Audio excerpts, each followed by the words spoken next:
is on maternity leave, so Ana Navarro's joining us today. Yes. Hello. Hi.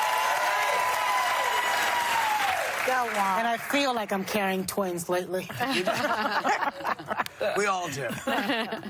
Georgia just became the 4th state this year to ban abortion after 6 weeks. Now, protesters want to settle this in the courtroom, but actress and activist Alyssa Milano's taken it to the bedroom, tweeting, "Our reproductive rights are being erased until women have legal control over our bodies. We cannot risk pregnancy. Join me by not having sex until we get bodily autonomy back." There's a man Calling in here that for looks not a thrilled. sex strike.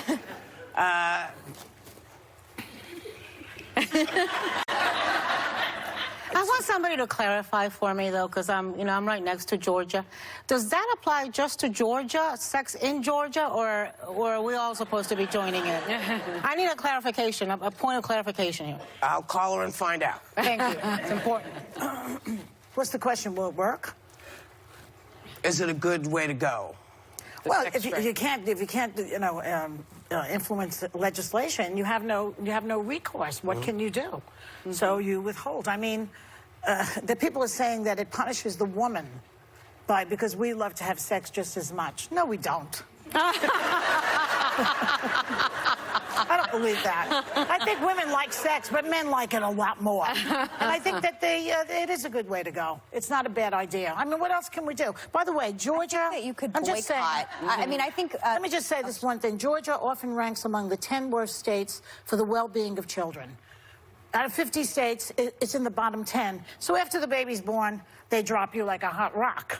What do you mean for the well-being of children? Well, Education? Kindergarten, post-operative care, maternity leave, all the things that would help a woman to continue to take care of that child. I see. Then they drop you. Only when the child is in utero do they give a damn.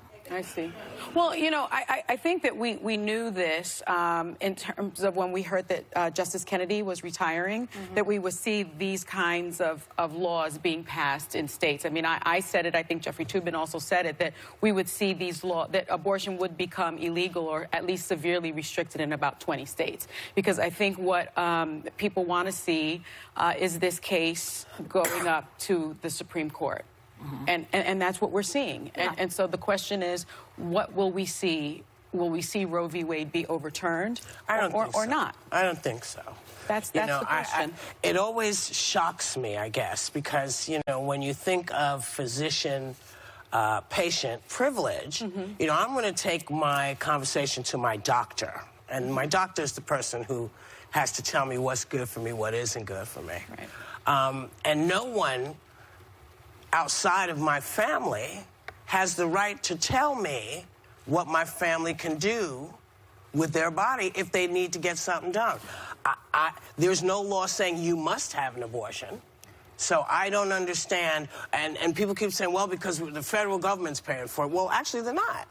But what makes you think that overturning Roe v. Wade is off the table when we have seen... I don't say it's off the table. I don't think it will be overturned. You know? I'm just not so sure about that. Can we go back to the Alyssa Milano aspect of this? Sure. I don't like clicktivism as like a general rule, when that sort of means like you click on something, you like something, you retweet something, and that makes you feel like you're, doing more than you think in the world. She was asked by the AP yesterday how long this sex strike should last, and she said, I don't know. I sent a tweet last night. I haven't really thought much past that this morning.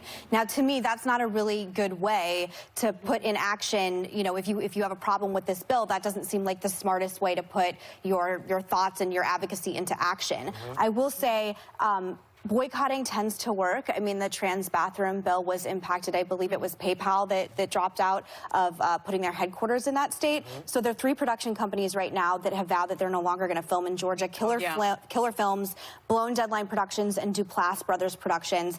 And Alyssa Milano is an actress. So in theory, she could do something with the television and movies that are created in Georgia often. I know The Walking Dead is a big deal because Georgia has... Really quick, I'm incredibly pro-life, as everyone knows, and I don't really want to relitigate my stance on abortion versus yours. I think we've had that conversation many times. I do think that people like Alyssa Milano need to understand that women aren't just one section of the population that are like her. I always feel like pro-life women are just completely left out of conversations like this in one way or another, and it doesn't even occur to her that there are women like me out there that don't have a problem with this bill. But let's talk about the men instead of the women. Sure. Let's talk about why are men having such a war against women? Why is the Republican Party trying to set women back 50 years or 75 years? Why do they want us to go back to the kitchen barefoot and pregnant? Why?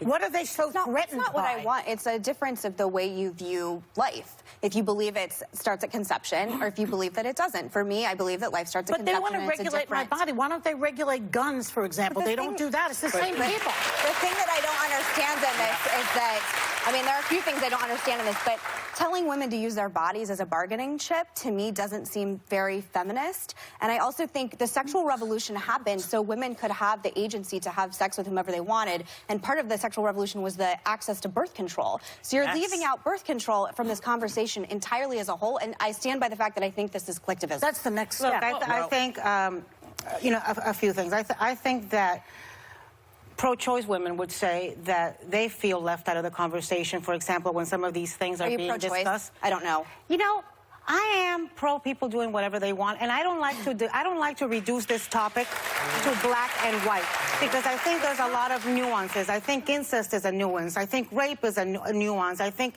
having a child that you can't afford is a nuance. I think having a child that's going to come into this world with great deformities. And I come at this as the sister of a man who is 54 years old and has got the mental and motor skills of a 10-month-old kid. So I know what that does to a family, and my parents made the choice, but I don't think it was a choice back then. They are able to do it. But there are some families that I know can't afford it and who just simply can't do it because they need to show up and work every day. And I refuse to stand in judgment of other people, and I don't want other people standing in judgment of me. But I think you have to understand that for pro-life women like me, which is a very strong tenet of who I am and how I view the world, I believe that abortion is murder. So the idea that there's gray in allowing murder in the United States of America... Except that that's okay that you feel that. No one is saying you can't feel or believe that. But for those people who don't believe that, why are you saying... But the idea that I'm passing judgment because I don't think this is a gray issue, to me, is like, it's also reductive in the conversation. And again, I just think women like me are always left out of it. I'm not passing judgment on you, but I just don't want anybody passing judgment on me. No, but look, honestly, I think what we need to do on this conversation is I'd like to see much more doctors and medical experts involved.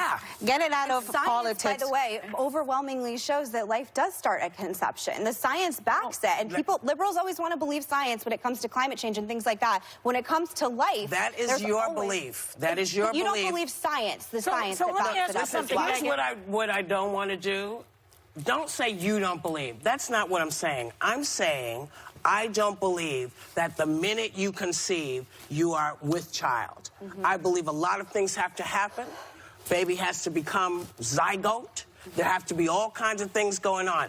But the problem for me is I'm happy that you feel that way. I want everybody who feels that way to feel that way. What I don't want is I don't want anyone telling me what I have to feel and believe. That's my problem. And to your point, I mean, there are people like me who would agree with Megan that because I am pro-life by faith, I certainly also believe that life begins at conception, but I also believe, like Anna, I don't want to foist my beliefs on anyone else. I think other people have the right to... You're not pro-life, you're pro-choice. Well, I also don't want to be told that I am pro-choice because I am a different type of pro-life. But you believe in people having the choice. Well, I not only believe... Wait a second, though, but can I finish this thought? It's nuanced for me because I not only believe in... I'm against abortion. I believe in pro-life, but I also am against the death penalty because I believe that everyone is entitled to redemption. I also believe in gun control because I don't believe... I believe that there is the sanctity of life at the other side of a gun as well. So I'm a different type of pro-life. I'm consistent. So there's a nuance there when you're talking about being pro-life. I understand it can be... Sorry, we'll be back.